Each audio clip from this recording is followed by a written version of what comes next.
How solid are Russia's economic ties with China? As Vladimir Putin visits the country for the second time in just over 6 months, he has one clear goal: to make sure President Xi Jinping continues to support the Russian war economy. In other words, that he continues to buy Russian oil and in turn exports goods that keep both the Russian population and its military going. To talk about this, I'm joined now by Fraser Howie. He's the co-author of 3 books on China and a close watcher of the country's economy.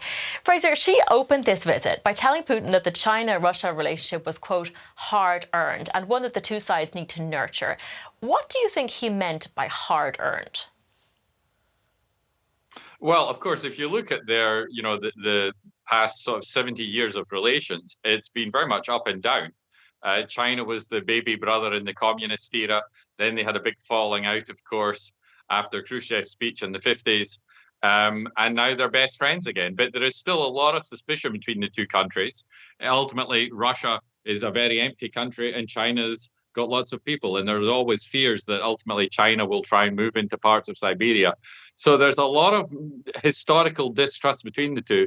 So for them to present such a friendly face together now is, I don't know if I really believe it. Short term, it's working together for the two leaders, but there is a difficult history between the two countries. So how would you characterize the relationship? What do you think they're talking about behind the scenes then? Well, they're no doubt talking about how great they are and basically how dreadful America is. Because when you look at actually what they say, I don't know what the vision of the future for the world is with Russia and China as leaders, as it were. What vision or what big message are they trying to send? What they're basically saying is they dislike the West, they dislike America. All the world's problems are America's, are because America's fault. So they're united against the existing sort of liberal, sort of democratic order. And that's certainly being tested at the moment in problems. But if you look at the repression both in China and in Russia, these are not countries that anyone really wants to live in or move to or whatever. These are repressive regimes with a lot of control, very restrictive freedoms, both very authoritarian leaders. And so they're patting themselves on the back, saying they're multipolar, saying they're an alternative, but actually it's a very bleak picture they present of the future.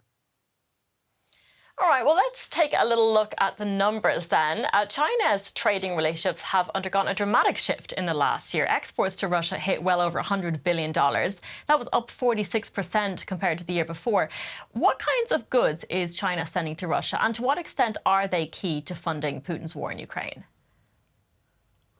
Well, I think they're very key because the reason for that increase in exports, of course, has been because, America, Europe, who used to be the big trade partners of Russia, simply can't trade with them anymore. Russia's been closed off from a lot of markets. So they're looking to basically substitute those flow of goods from either domestic Chinese suppliers or basically goods being routed from the West into China and then on to Russia.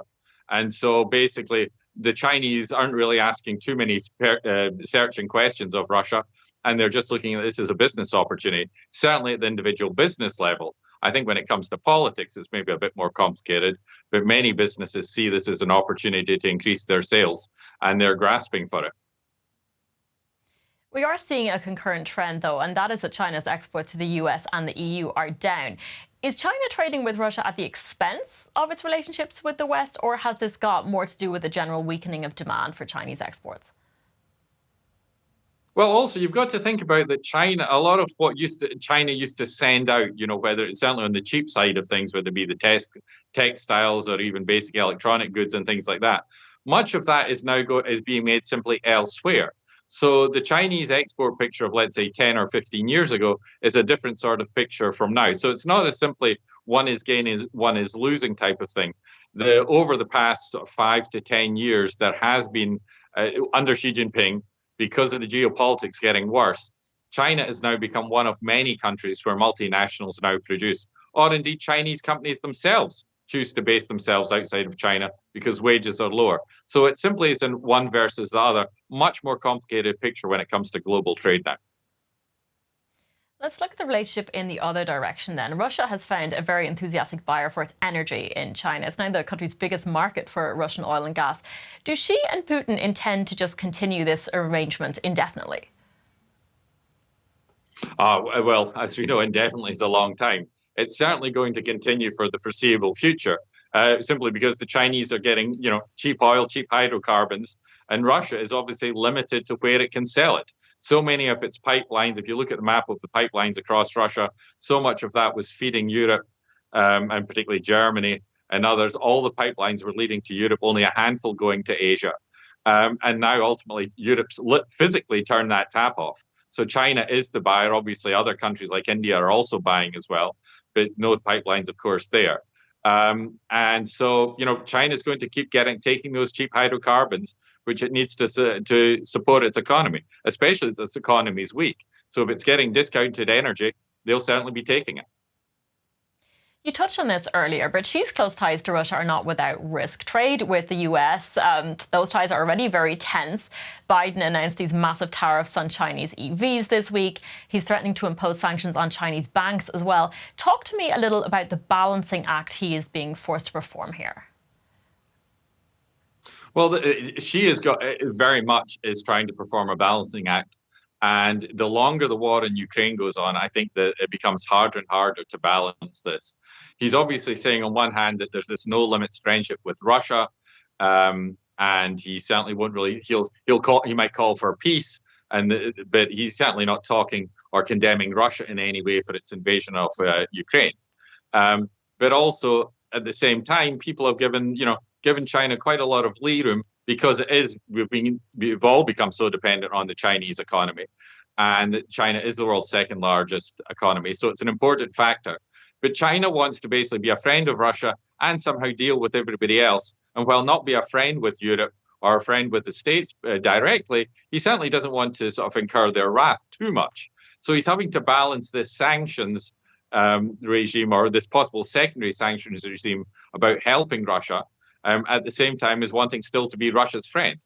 Because I don't think he really likes Russia having invaded Ukraine. But now that Putin did do that, and he failed so miserably to take it in the first week, China can't really dump him.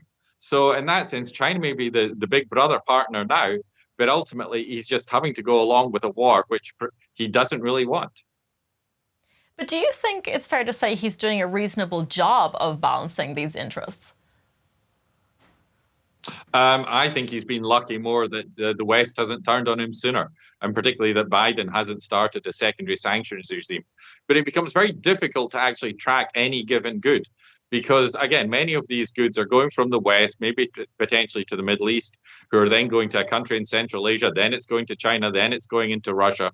It's a long chain, and to follow all these goods through or all these payments is actually very difficult. So I think he's been quite fortunate the West hasn't particularly turned on him. And it would appear that he isn't providing direct military support in the way that Iran or North Korea are. So he is balancing that. But of course, he has the benefit of simply being such a large economic player.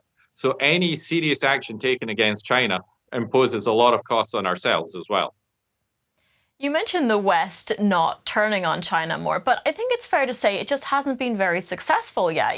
A lot of these sanctions lie in restricting access to the international SWIFT banking system. Both Russia and China are already using their own version of interbank payment systems, and they have a mutual interest in promoting de-dollarization. Do you think it's fair to say that the West just no longer has the economic power to influence the actions of authoritarian regimes? I think that's partly true. I think also there's probably been far too much hope that simply economic sanctions or restrictions on banking transactions, etc., were somehow a killer blow. Ultimately, these are two large economies with lots of resources, lots of trade partners. There's ways you can get around sanctions. They've also studied how to insulate themselves as best they can. And so if you were looking at sanctions or economic sanctions simply being as a magic wand to somehow stop all military adventurism, then that was never going to work.